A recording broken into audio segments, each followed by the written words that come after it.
बहुत स्वागत है आप सभी का। मैं हूं आपके साथ सिरांधा शेखर और आप देख रहे हैं हर तस्वीर में कहानी है। बिहार में पूर्ण शराबबंदी है, लेकिन शराब तस्कर शराब की तस्करी के नए नए तरीके अपना रहे हैं। शराब तस्करी के एक ऐसा ही अनोखा तरीका सामने आया छपरा में।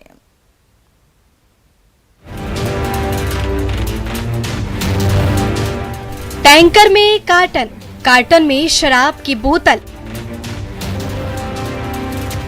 ये है शराबबंदी वाले बिहार में शराब की तस्करी का एक और अनोखा तरीका।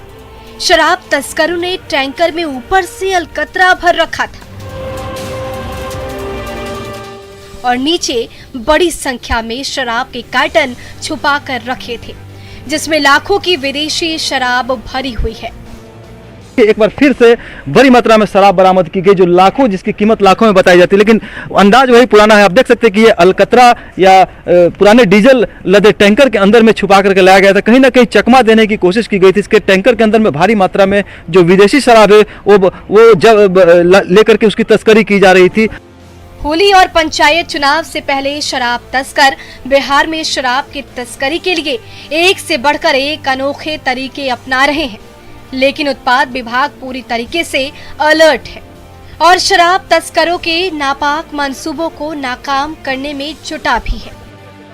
उसमें ऊपर से अलकतरा लदा हुआ था और अंदर से विदेशी शराब पूरा भरा हुआ है। उसकी भी काउंटिंग की जा रही है। इसमें 2 व्यक्तियों को गिरफ्तार किया गया है। उनके द्वारा बताया गया कि वो पलवल से लेके हरियाणा पलवल से लेके चले हैं। छपरा के मसरख में पकड़ी गई शराब की ये खेप बता रही है कि शराब तस्कर शराब की तस्करी के लिए कैसे कैसे तरीके अपना रहे हैं। कभी डीजल में छुपाकर तो कभी दूसरे सामान में छुपाकर शराब की तस्करी की जा रही है, लेकिन पुलिस और उत्पाद विभाग की सक्रियता उनके नापाक मंसूबों को नाकाम कर रही है।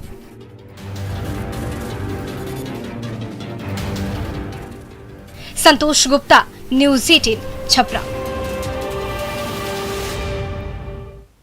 बात हजारीबाग की। हजारीबाग का बहोरनपुर जल्द ही पर्यटन स्थल के रूप में विकसित होगा। यहां पुरातात्विक खुदाई में इतिहास के अवशेष मिले हैं, जो 1100 साल से भी ज्यादा पुराने हैं। कहीं भगवान बुद्ध की ध्यान मग्न प्रतिमा, कहीं मां तारा की मूर्तियां। हजारीबाग के बहोरनपुर के इन खंडहरों में इतिहास के पद चिन्हों के निशान हैं। पुरातत्व विभाग पटना की टीम लगातार इस स्थल की खुदाई कर रही है। खुदाई में जो अवशेष मिले हैं वो इस स्थल के ऐतिहासिक महत्व को बता रहे हैं। अब तक की गई खुदाई में 1 दर्जन से अधिक बौद्ध प्रतिमाएं और मां तारा की मूर्तियां मिली हैं। यहाँ आने वाले पर्यटकों का मानना है कि इस स्थल पर कभी विशाल बौद्ध मठ रहा होगा। अगर इस स्थल को बौद्ध सर्किट से जोड़ा जाता है तो निश्चित रूप से इसे वैश्विक पहचान मिलेगी। जहाँ पे 1100 वर्ष पुराने बौद्ध मंदिर का और उससे उनके अवशेषों का यहाँ पे मिलना जो है, ये हजारीबाग के लिए बहुत खुशकिस्मती की बात है कि इतनी पुरानी पौराणिक और इतनी पुरानी मंदिर यहाँ से खुदाई में निकली है। और आप देखेंगे कि बहुत जल्द राजगीर, बोध गया, सारनाथ और जो पावापुरी है, उसी तर्ज पे हजारीबाग एक बहुत बड़े पर्यटन स्थल के रूप में विकसित होगा। जब स्थानीय सांसद जयंत सिन्हा ने खुदाई स्थल का निरीक्षण किया तो वो इन अवशेषों को देखकर हैरान रह गए। उन्होंने कहा कि इस स्थल को सजाने और संवारने के लिए केंद्र सरकार की ओर से पहल की जाएगी। ये जो स्थल है, जिसकी शोभा ना सिर्फ हजारीबाग, झारखंड और भारत में जिसकी शोभा है और इसका नाम होगा, ये पूरे विश्व भर में इस स्थल का नाम होगा कि हमारे हजारीबाग में इतना प्राचीन और इतना महत्वपूर्ण हम लोगों को ये खोज मिली है। ये उन्होंने मुझे आश्वासन दिया है।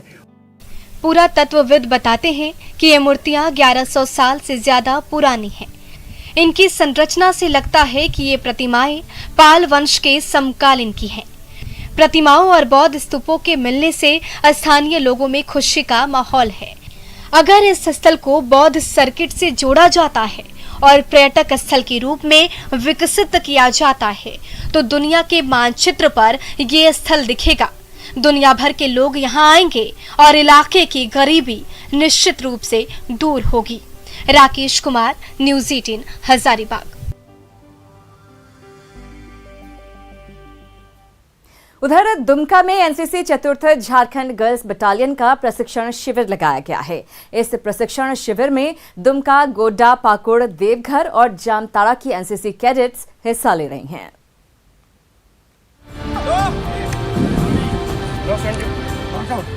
Girls take position, fire.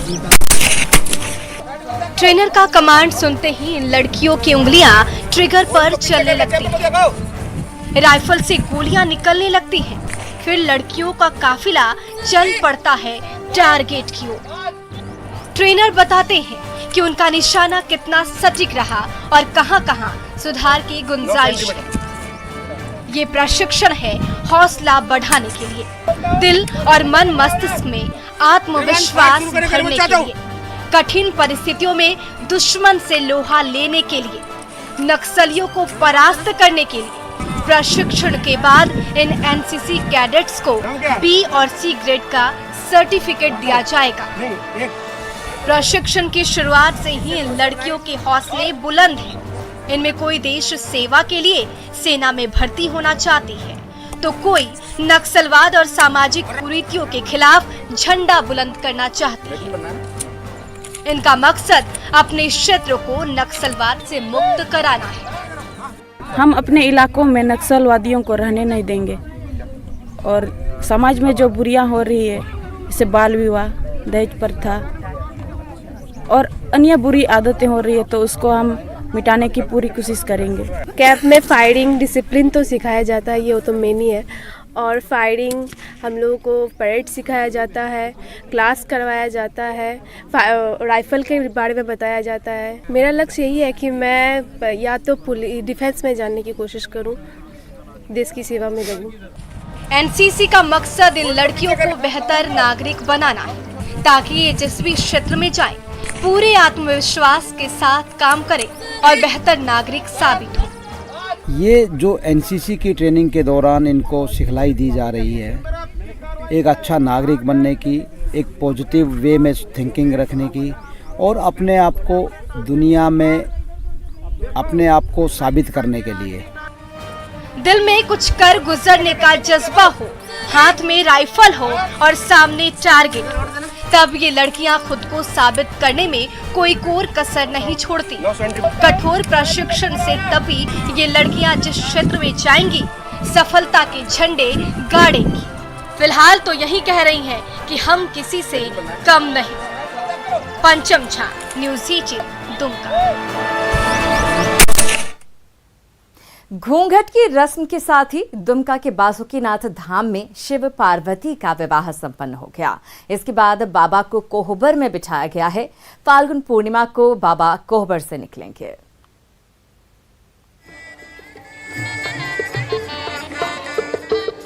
शहनाई की धुन शुभ विवाह का संदेश दे रही है। बाबा बासुकीनाथ धाम में इस रस्म को देखने के लिए बड़ी संख्या में लोग आए हुए हैं।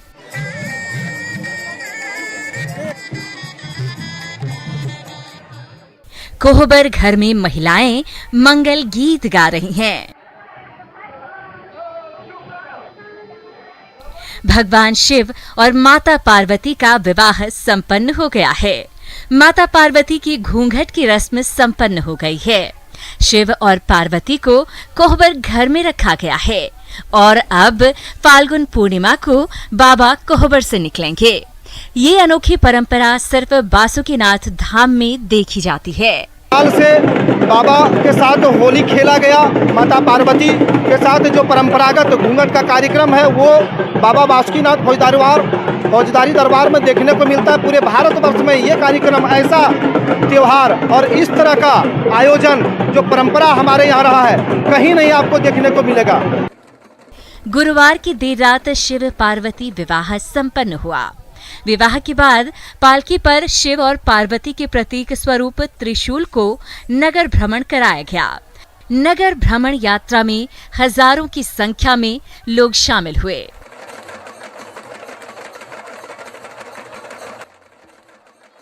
डमरू बजाते हुए जब लोगों ने बाबा के साथ नगर भ्रमण किया तो सबकी आंखें उस दृश्य पर टिक गईं। नगर भ्रमण के बाद बाबा को कोहबर में स्थान दिया गया। सदियों पुरानी इस अनोखी परंपरा को लेकर आज भी लोगों में जबरदस्त उत्साह देखने को मिल रहा है।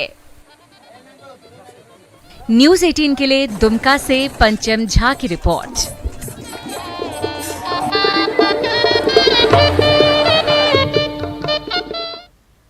अगली तस्वीर अररिया से है। अररिया के सिकटिया गांव के लोग जान जोखिम में डालकर चचरी पुल पर सफर करने के लिए मजबूर हैं। नेपाल बॉर्डर से सटे इस गांव में लोहंदरा नदी पर आज तक पुल नहीं बन सका है। हम लोग भी बहुत परेशान है इसमें।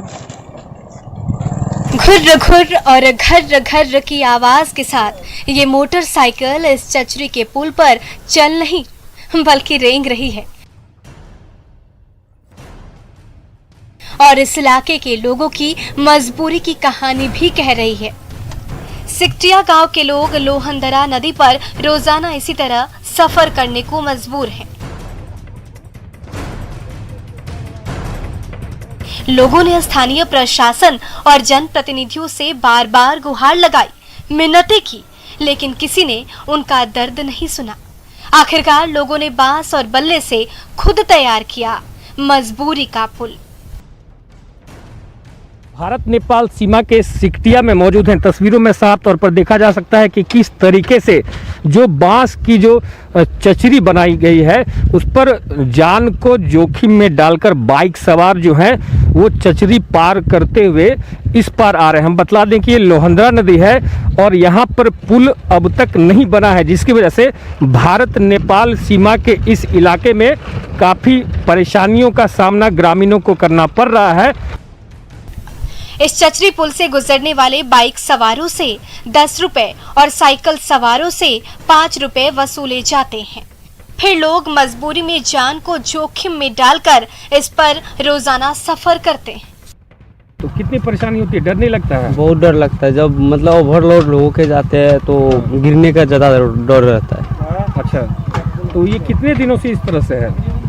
ये बहुत सालों से। रोजाना ऐसे ही आना जाना होता है? ऐसा ही रोजाना इसी तरीके से? इसी तरीके से। क्या मांग करते हैं आप बताइए? हम लोग वही मांग करते हैं कि जल्दी से जल्दी हो सके, बन जाए, पुल बनना चाहिए। पुल बनना चाहिए। बॉर्डर जो है ये आप लोग खुद बनाते हैं, बनाए हैं? हाँ, चचरी हम लोग बनाए हैं। तो कितना रुपया लेते हैं, कितना पैसा लेते हैं एक आदमी से? साइकिल का 5 टका, मोटरसाइकिल का 10 टका। ऐसा लगता है कि लोगों की मुश्किलों से ना तो प्रशासन को कोई लेना देना है और ना ही जनप्रतिनिधियों को।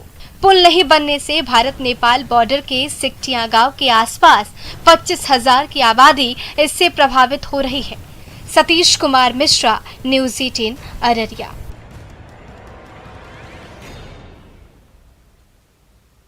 और इधर केंद्र सरकार ने बिहार में एथेनॉल के उत्पादन की अनुमति दे दी है। इससे सीमांचल के किसानों को उम्मीद की नई किरण दिखने लगी है। वहीं लोगों को लगने लगा है कि इससे इलाके की गरीबी दूर होगी और खुशहाली आएगी।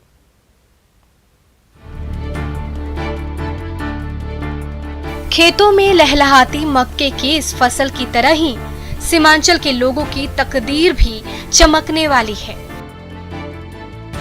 केंद्र सरकार ने बिहार में मक्का गन्ना आधारित एथेनॉल उत्पादन की अनुमति दे दी है, जिसमें बड़ी संख्या में लोगों को रोजगार मिलेगा। इससे किसानों को उनकी फसल की अच्छी कीमत भी मिलेगी और इलाके में खुशहाली भी आएगी। यदि इथेनॉल प्रोडक्ट के लिए सरकार आतुर है तो अच्छा है, उसमें बुराई नहीं है। किसान का कहीं न कहीं लाभ के लिए रास्ता बनेगा। लेकिन इस इलाके में कोसी क्षेत्र में सबसे अधिक मक्का की खेती होती है, उससे और उसके बाद मखाना की खेती होती है, केला की खेती होती है। तो इन प्रोडक्ट के लिए कोई उत्पादन, इस प्रोडक्ट के लिए कोई फैक्ट्री, नई तकनीक का उपाय ऐसा लगाना चाहिए जैसे मक्का है। सीमांचल क्षेत्र की पहचान बाढ़ और कटाव से बदहाली और बर्बाद उद्योग धंधों के लिए होती है, लेकिन बिहार सरकार अब इस क्षेत्र की बदहाली दूर करने के लिए प्रतिबद्ध हो गई है। केंद्र सरकार से बिहार में एथेनॉल के उत्पादन की मंजूरी मिलने के बाद बिहार सरकार एक्शन में आ गई है और उद्योगपतियों को एथेनॉल उत्पादन के लिए आगे आने को कहा गया है। भारत के यशस्वी प्रधानमंत्री नरेंद्र भाई मोदी ने चीनी मिलों में एथेनॉल बनाने की अनुमति दी है। और उस आलोक में गन्ना, मक्का, चावल आधारित एथेनॉल की कई उद्योग प्रारंभ होने वाले हैं। कोसी और सीमांचल का इलाका मक्का, मखाना, केला या जूट की खेती के लिए मशहूर है। अगर इस क्षेत्र में कृषि आधारित उद्योगों की स्थापना हो तो इलाके की गरीबी दूर होगी, खुशहाली आएगी और पलायन भी रुकेगा। इतना ही नहीं, इन उद्योगों से बिहार की अर्थव्यवस्था को पटरी पर भी लाया जा सकता है। सुब्रत गुहा, न्यूज़ 18, कटिहार।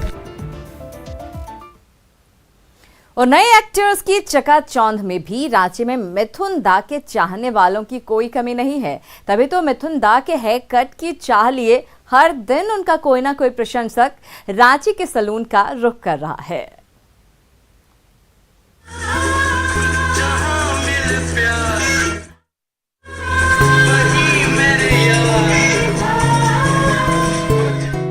अक्षय कुमार और रणवीर कपूर जैसे नई पीढ़ी के स्टाइलिश फिल्मी एक्टरों के जमाने में भी पुंदाग के हेयर कटिंग सैलून में फिल्म स्टार मिथुन चक्रवर्ती की फिल्मी गाने गूंज रहे हैं।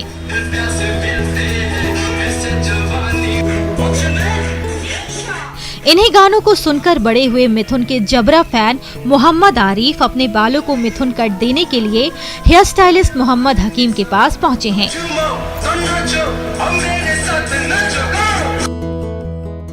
अनोखे हेयर कट और कमाल की अदाकारी के जरिए कभी गरीबों के सुपरस्टार कहलाने वाले मिथुन चक्रवर्ती के फैन की रांची में अभी भी कमी नहीं है। मोहम्मद आरिफ मिथुन दा के उन्हीं फैंस में से एक हैं, जिनके जहन में अभी भी मिथुन का दिलकश अदाकारी और कमाल का डिस्को डांस ताज़ा है। बचपन से देखते हैं, इसलिए थोड़ा सा अच्छा लगता है। गरीबों का भी मूवी बनाए हैं, जो देखे हैं, किए हैं, देखे भी हैं, समझे भी हैं कुछ, इसीलिए है थोड़ा सा। साल 1985 में जब मिथुन चक्रवर्ती की फिल्म प्यार झुकता नहीं रिलीज हुई थी, तो उसमें मिथुन के हेयर कट का क्रेज इतना बढ़ गया था कि कई नाइयों ने खास तौर पर ये कटिंग सीखी थी। तब मिथुन जैसे लंबे बाल के लिए लोग हर तरफ नजर आते थे। हालांकि 21वीं सदी में स्टाइलिस्ट एक्टर्स की बाढ़ आ गई और मिथुन दा का क्रेज घट गया है। अब गिनी चुनी में है। अभी तो नया यंग स्टार मतलब जो आ रहा है उसी का कटिंग हो रहा है। अभी नया कौन स्टाइल आ गया? जैसे स्पाइकी कटिंग हो जाए, जो साइड से पूरा खत्म होता है, खड़ा हो गया, बहुत सारा का नया कटिंग आया है। अपने डांस और अनोखे हेयर स्टाइल के जरिए कभी बॉलीवुड पर राज करने वाले मिथुन दा का क्रेज अब भले ही कम हो गया है, लेकिन लाखों चाहने वालों के दिलों में मिथुन दा का वो स्टाइल अभी भी बसा हुआ है। उपेंद्र कुमार, न्यूज़ 18, रांची।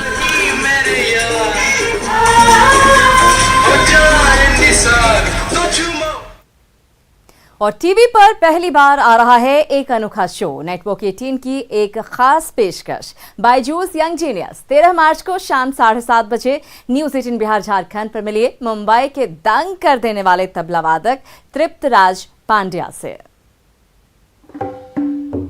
मेरा नाम तृप्तराज पांड्या है, मैं 14 इयर्स का हूँ। मुझे तबला बजाना बहुत अच्छा लगता है और वही मेरा प्रोफेशन और पैशन है। I'd want to represent the Indian classical to the whole world. ये है यंग जीनियस, जिसकी उंगलियों का जादू देख लोग कह उठते हैं, वाह छोटे उस्ताद वाह। ये है यंग जीनियस, जिसने सिर्फ 2 साल की उम्र में ही बर्तन से धुन निकाल कर अपने आने वाले कल की आहट दे दी थी।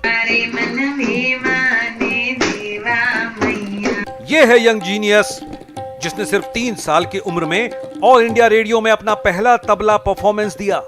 वो 4 साल का हुआ तो दूरदर्शन में दिखा और 6 साल की उम्र में वो Guinness book of world record में आ गया, दुनिया का सबसे छोटा तबला वादक।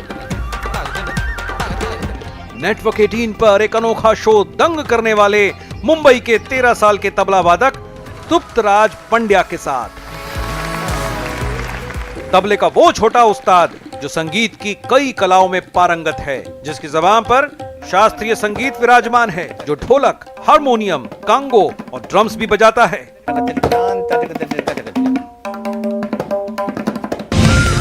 जिसे 2019 का प्रधानमंत्री राष्ट्रीय बाल पुरस्कार मिल चुका है। इस बुलेटिन में इतना ही, लेकिन न्यूज 18 बिहार झारखंड पर खबरों का सिलसिला लगातार जारी है।